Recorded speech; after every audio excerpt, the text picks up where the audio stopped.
অন্তর্বর্তী সরকারকে সতর্কবার্তা দিলেন বিএনপির ভারপ্রাপ্ত চেয়ারম্যান তারেক রহমান।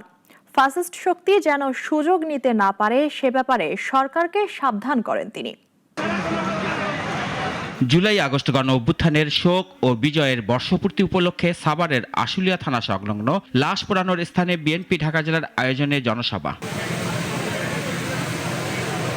ফ্যাসিস্ট সরকারের দোসরদের হাতে আন্দোলনে যারা শহীদ হয়েছেন তাদের উপর অত্যাচার ও নির্যাতনের মর্মাহত কাহিনী তুলে ধরেন শহীদ পরিবারের স্বজনরা। পুলিশ আমাকে নির্মমভাবে টেনে হিঁচড়ে অতীত নিয়ে চলে গেছে। আমার স্বামী সব পুরো সাই করে দিয়েছে। আমার সন্তান আগুনে জ্বলজ্বল করে চলছে, আমি কি দেখব? সমাবেশে বিএনপি মহাসচিব সেদিনের ফ্যাসিস্টদের বর্বরতা তুলে ধরে হাসিনার বিচার দাবি করে বলেন, ভারতে বসে তিনি বিশৃঙ্খলা সৃষ্টি করার চেষ্টা করছেন। গোটা জাতি হাসিনার বিচার চায়। কিন্তু বন্ধুরা, আজকে সবাই জানেন যে হাসিনা পালিয়ে গেছে ভারতে। ভারত তাকে আশ্রয় দিয়েছে।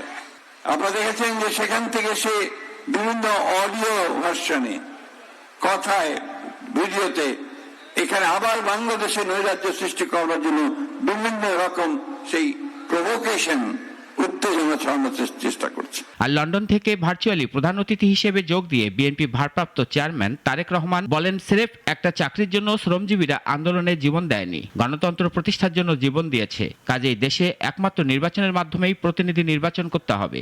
কেউ জনপ্রতিনিধি নির্বাচিত হতে হলে তাকে অবশ্যই জনগণের সঙ্গে সম্পর্ক রাখতে হবে। বিএনপি জনগণের ক্ষমতায়নের এই রাজনীতি প্রতিষ্ঠার মাধ্যমেই শহীদদের কাঙ্ক্ষিত বাংলাদেশ গড়ে তুলতে চায়।